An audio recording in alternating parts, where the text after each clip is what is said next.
안녕하세요, 여관입니다. 오늘은 SNS에서 받은 주제로 그림을 그려봤습니다. 첫 번째 주제입니다. 구미호를 그려야겠군요. 우선 시오미 슈코라는 캐릭터는 아이돌 마스터 신데렐라 걸즈에 나오는 캐릭터로 눈매와 성격으로 여우와 많이 엮이며 공식 일러스트에서도 여우 모습을 한 것을 많이 볼 수 있습니다. 이번 주제와 캐릭터도 그것에 따라 들어온 것 같습니다. 우선 러프를 그립니다. 이번 그림은 채색 없이 낙서처럼 간단히 그릴 예정이며 러프 작업 후 바로 선 작업으로 넘어갈 예정입니다. 자세는 유음하게 윙크하며 앞으로 엎드려 있는 모습을 그렸습니다.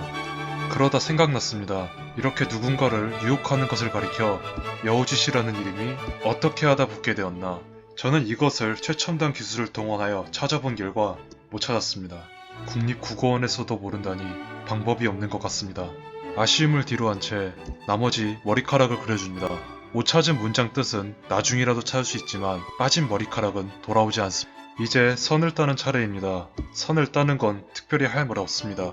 그냥 잘하시면 됩니다. 그냥 잘. 어릴 적 학교에서 누구나 해본 적 있는 거름종이를 대놓고 그 위에 그림을 그리는 것처럼 미리 그린 러프를 따라 그리면서 부족할 부분은 채우고 추가할 부분은 채우면 되는 거라서 센스가 필요하고 센즈는 뼈다귀고 샌드는 위치입니다. 가볍게 무대를 찢은 후 머리카락을 그려줍니다.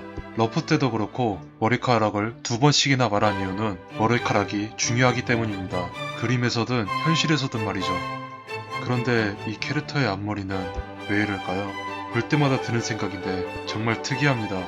일본 그림체에서 세 갈래로 나눈 삼지창 머리는 흔하지만 이런 삼지창은 처음 봅니다. 대충 삼지창을 다 그렸으면 이제 삼지창의 옷을 그려줍니다. 저는 한복을 좋아하기에 한복으로 입혀줍니다. 구미호는 한국에도 있으니까요. 하지만 정확히 말하면 동아시아 문화권에 모두 등장하는 요괴입니다. 나라별 특징은 다르지만 꼬리 9을 가진 여우이며 사람으로 변할 수 있으며 남자를 잘 홀리는 매혹적인 건 모든 나라에 동일하게 나타나는 특징입니다. 부럽다. 부드러워 보이는 9개의 꼬리도 그려줍니다. 사실 구미호의 꼬리는 9개가 아니라 꼬리가 9개로 갈라진 것이며 살과 뼈가 있는 진짜 꼬리는 1개라고 합니다. 설정상 9개로 갈라지면 영물이고 꼬리가 9개가 달려있으면 요물이라고 합니다. 옛날 조상님들도 지금과 크게 다를 게 없이 2D 가상에다가 이런저런 상상 붙이는 걸 좋아하나 봅니다. 홍조랑 꼬리 끝에만 간단히 색을 넣어줘서 마무리합니다.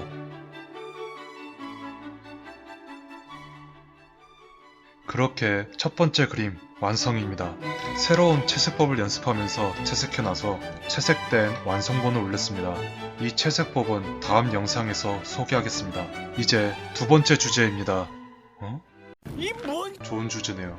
저 문장의 핵심 포인트는 첫 번째 넘어졌는데 트리플 악셀한 거랑 두 번째 피겨의 재능, 세 번째 빙판이 갈라졌다 이 세 가지입니다. 이 주제를 가지고 누가 더 미친놈인지 겨뤄보겠습니다. 우선 리타이어의 명소 갈라진 빙산을 대강 그려줍니다. 이 그림은 퀄리티보다는 상황에 따른 묘사에 집중하겠습니다. 중간중간 떠있는 빙산도 그려줍니다. 이글루나 눈사람, 설상 같은 것도 그려줍니다. 우선 간단한 설명을 드리면 저기 문장 마지막에 나오는 하루가카는 아이돌 마스터에 나오는 아마미 하루카라는 캐릭터의 별명으로 잘 넘어지는 특징이 있습니다. 특히 제 그림에서도 이스터에그로 많이 나오는 캐릭터입니다. 이번에도 여김없이 넘어지며 아예 그랜졸로 바닥에 꽂아 넣겠습니다. 대략적으로 상황 이해에 필요한 것만 간단히 넣겠습니다. 어지간하면 말풍선 없이 할려 했으나 주제가 주제인 만큼 2번만 넣겠습니다. 첫 번째는 트리플 악셀하는 장면으로 넘어진 걸 그린 후 복부투 좌우 반전한 후 투명도를 줄여서 빠르게 도는 효과를 줍니다. 다음으로는 피겨하는 상상인데 여기서는 국뽕 요소 중 한 분이신 김연아 선수를 넣겠습니다. 요즘 근황이 궁금하신 분입니다. 무소식인 만큼 잘 지내고 있으리라 생각합니다. 이 캐릭터의 본체라 볼 수 있는 리본도 그려주면 완성입니다. 솔직히 못 그렸지만 저 주제에 이 정도 표현이면 나쁘지 않은 것 같습니다. 마지막입니다. 캐릭터만 주어진 마코토입니다. 귀엽고 하찮은 것에 포인트를 잡고 거기에 고양이를 추가해 그려보겠습니다. 전 그림보다 더 짧게 그리고 이번에도 채색 없이 진행하겠습니다. 역시 러프는 2번 그리지 않고 1번만 그리고 바로 선으로 넘어가겠습니다. 보통 이런 그림은 심리 테스트 설문처럼 깊게 생각하지 않고 빨리빨리 생각나는 그대로를 그리는 게 좋습니다.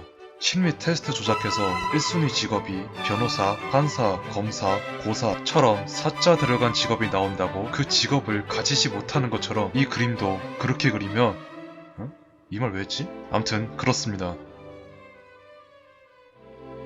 팔다리는 귀엽고 하찮음이 포인트이기에 짧게 그렸습니다. 이제 선입니다. 따라 그리되 더 하찮게 힐각이듯이 그려줍니다. 동공의 크기는 캐릭터의 성격과 기분을 알려줍니다. 보통 이렇게 동공이 아무것도 안 닿은 400안의 경우 극대노 같은 상황이 쓰이나 표현한 것에 따라 그런 느낌을 안 주게끔 할 수 있습니다. 대표적으로 고양이의 예시가 있습니다. 고양이는 야행성으로 낮과 밤에 따라 동공의 크기가 달라지며 빛을 많이 모아야 하는 밤에도 300안이며 낮에는 날카로운 모양의 400안입니다. 하지만 그럼에도 불구하고 고양이의 모습에 공포감을 느끼는 게 아닌 귀여움을 느끼는 건 나루토 3대 동술인 백안을 4개씩이나 이 뭔 개소리야! 욕은 좋지 않습니다. 그러고 보니 고양이를 키우는 사람을 가리켜 켄딱이나 집사라 불리는데 그만큼 고양이의 성격이 도도하고 그곳에서 매력이 있기 때문입니다. 그래서 그런지 우리의 선조들은 고양이라는 단어를 만들 때 고양이의 고를 옛 고를 써 조상처럼 모셔야 된다는 의미를 담았습니다.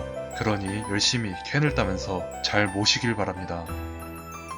아무래도 고양이와 관련된 걸 그릴 때면 제가 할 말이 많이 사라집니다. 고양이와 개의 사이가 나쁘다 보니 그림 중간중간 제 부족한 지식을 채워줄 개소리를 못하고 정상적인 말만 하다 보니 소재가 부족합니다. 하지만 방금의 말들로 분량을 채웠습니다.